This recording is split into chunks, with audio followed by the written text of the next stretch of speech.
No primeiro episódio da série Sertões de Luzia, você vai conhecer a Fazenda da Taquara, um cenário exuberante a poucos quilômetros do centro histórico de Santa Luzia, onde vestígios milenares da cultura material humana convivem com um modo de vida contemporâneo.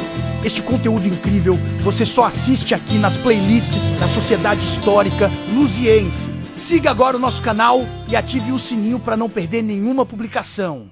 Quer saber onde fica a Taquara? É uma região entre o Barreiro, a Carreira Comprida e o Boa Esperança. Esse nome já define o local há mais de 200 anos, acredita? Então chega de enrolação, sobe aí, bora lá conhecer a Taquara. Enquanto você curte o caminho, vou te contar um pouco da história dos últimos 200 anos na região. O bagulho é louco! Em 1845, José Dias de Abreu e sua mulher Francisca Xavier de Assis se divorciaram e venderam a Joaquim da Silva Lisboa. Um ano depois, o Furriel Estevão da Silva Lisboa passou metade do terreno ao padre Antônio Francisco Moreira. Na sequência, o padre vendeu essa metade ao Joaquim da Silva Lisboa. O Joaquim, meses depois, vendeu essa metade a Venâncio José da Rocha. Entendeu? Papo reto agora.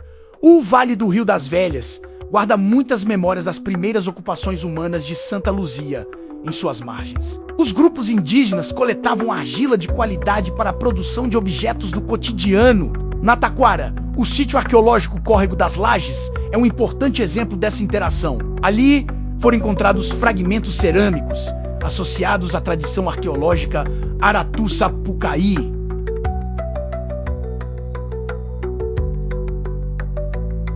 Essa tradição é caracterizada pela confecção de vasilhas pelo método de rolinhos sobrepostos, com cuidadoso alisamento das paredes para o controle da espessura das peças. Essas vasilhas eram queimadas em fogueiras a céu aberto. Essa forte tradição oleira também aparece em outros locais, como o sítio arqueológico Beira Rio, onde foram identificadas cerâmicas caboclas, que combinam técnicas indígenas com saberes europeus. Esses vestígios revelam histórias de continuidade, adaptação e profundo conhecimento do território ao longo do tempo. Tecnologia ancestral pessoal, vocês têm noção? Em meados do século XIX, o Rio das Velhas era tipo uma estrada mesmo. Muita gente usava a navegação para se deslocar pelo território e transportar materiais. Nessa pegada, Henrique Dumont criou o primeiro barco a vapor e passava direto ali na Taquara, transportando madeira da Jaguara rio acima. Olha quanta gente cabia no rolê! O filho dele, Santos Dumont, provavelmente nasceu em Santa Luzia pessoal e foi batizado aos 4 anos de idade lá na cidade que leva o seu nome hoje.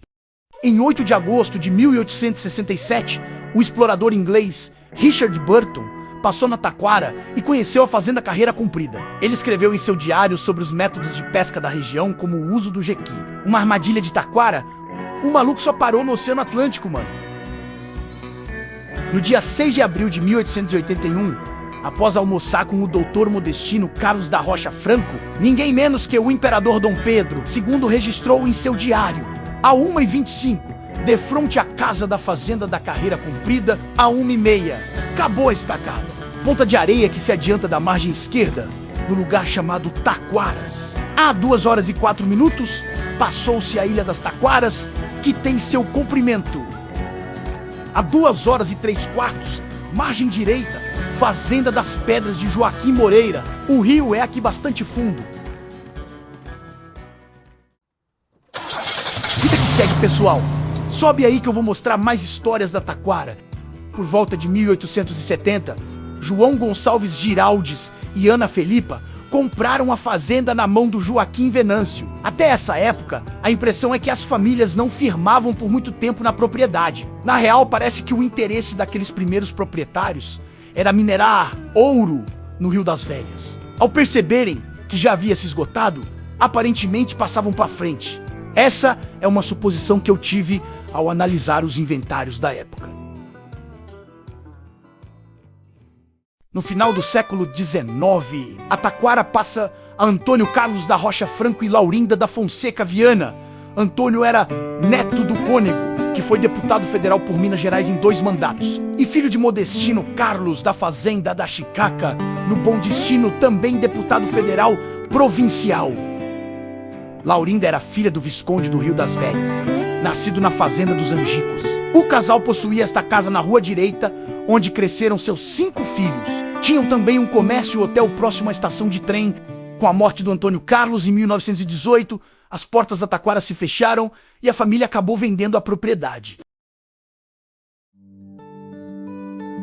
Nos anos 20 entrou em cena a família do luziense, Francisco José Gomes, que veio para a fazenda com o foco em plantar e criar gado. Quem vai te contar essa história é o Vicente Sandin, advogado e músico luziense, nascido e criado na Taquara. Após décadas longe da Taquara, Vicente voltou ao lugar onde nasceu para reavivar suas memórias de infância. Neste local ficava a bicentenária sede da Taquara, que foi lá de várias famílias e demolida por volta de 2008. Aqui viveram os tios do Vicente, Prisco e Leonídia com seus filhos. A poucos metros da sede, bem onde hoje passa esta estrada, moravam os outros tios Teófilo e Noêmia. Tinha uma árvore de jatobá, centenária árvore de jatobá. Era monstro mesmo, uma enorme. Ela era mais ou menos aqui na estrada. Daqui a gente ia a pé na casa do meu tio ali embaixo. Seguimos o Vicente em direção à casa onde morava o seu tio João Benevides Costa. Este local, onde havia uma lagoa próxima ao Rio das Velhas, é justamente onde está o sítio arqueológico Beira-Rio que vocês viram anteriormente. Finalmente, pessoal, vamos conhecer a casa onde o Vicente Sandin nasceu. Descobriu o alicerce em meio à capoeira, proporcionou um momento de grande animação para ele neste passeio pela Taquara, despertando memórias de quase 90 anos. Essa lagoa aqui era pequena, a água que vem lá da Mãe d'Água é a água que fornecia lá a sede da fazenda de Prisco, lá embaixo.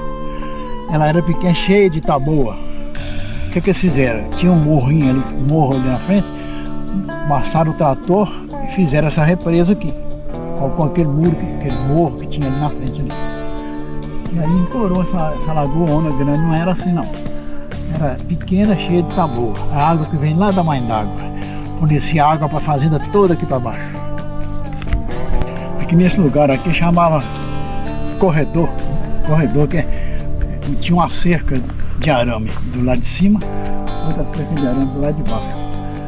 Corredor que passava com o gado para trocar de pasto. E ali na frente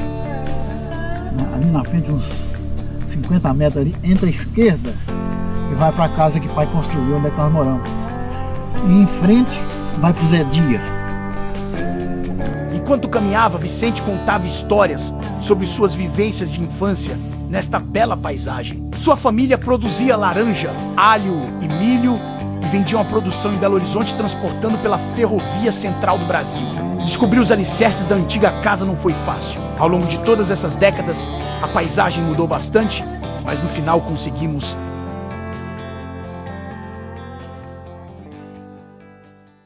Aqui era a casa que o pai construiu. Quando veio para aqui, ele não tinha filho ainda não. Como o Prisco já tinha bastante filho, ele deixou morar na sede e construiu a casa aqui, nesse local. Nesse local aqui, essas pedras aqui, ele construiu aqui, que nós moramos uns 15 anos aqui, 16 anos, mais ou menos. Do ano 1925 até o ano de 1942, quando o pai vendeu aqui. O terreiro, o pai trouxe a água lá do Zé Dia, por gravidade, lá do Zé Dia. Trouxe, colocou mais ou menos ali, ó. E abaixo da bica, era uma dessas telhas antigas, tinha um terreiro limpinho para aqui abaixo. Assim. O pai fez aqueles carrinhos de rolimã, com carroceria. A gente carregava ele até lá em cima e descia até lá embaixo. E lá tornava carregando para cima, até lá embaixo.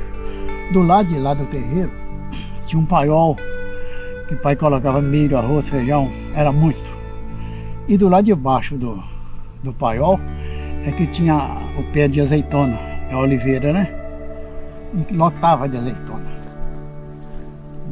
E no paiol ali, uma fogueira que houve aqui, ó, uma fogueira que houve aqui, e uma speed no dia seguinte, achamos traque no chão, colocamos no varal de mãe, no arame do varal, pusemos fogo, estourou, caiu em cima do paiol e começou a pegar fogo. Era paiol coberto de sapé seco. Começou aquele fogaréu e os caras trabalhando ali embaixo, os empregados ali. Mãe gritou, eles, pai estava para Belo Horizonte vendendo verdura. Mãe chamou, eles vieram com lata d'água julgando, não conseguiu apagar. Queimou tudo, sobrou nada do paiol. Aí o espírito começamos a chorar, né? De medo de pai. O pai ia bater, que não sei o quê. E quando ele pontou lá no tabuleiro é que nós choramos mais ainda. Tocando os burros. De lá de cima ele viu, depois ele contou. Ele chegou aqui e falou, o que foi aí? Mãe explicou para ele, nós chorando. Depois nós dois no colo, falou assim, meu filho, chora não. Isso acontece. Isso acontece, o pai vai fazer outro paiol. E fez. Do mesmo tamanho, bonito. A minha vida, 3 anos de idade aqui, brincando aqui nesse terreiro aqui. Aqui era a sala de entrada, ali era aqui era a escada, entrava na sala, na direita um quarto, depois da sala esquerda o quarto de pai e mais mãe, e em frente aqui, mais ou menos ali era a cozinha. Era a cozinha aqui.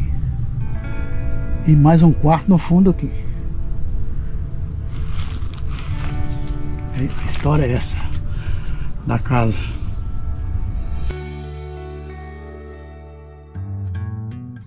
Chegando aos seus 90 anos, Vicente ainda caminhou muito neste dia para mostrar onde moravam os avós.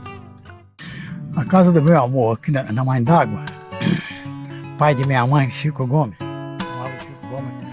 Francisco Gomes de Oliveira, era nesse local aqui, ó.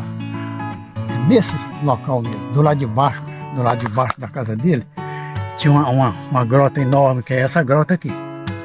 Ele descia com o cachorro dele, ia lá em casa, tomar um café lá em casa, todo dia.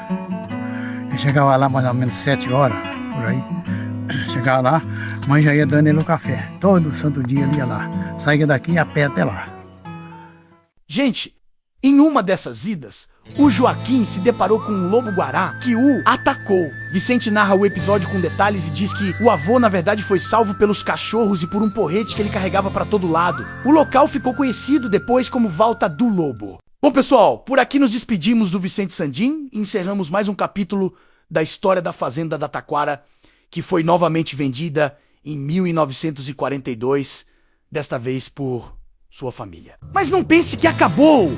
Depois disso, ainda resta quase um século de história sobre a Taquara. Mas segura aí que vai ficar para o próximo vídeo, onde vamos falar sobre a legendária fazenda Boa Esperança, que absorveu a Taquara e outras fazendas da região. Se liga nesse canal para ver a sequência.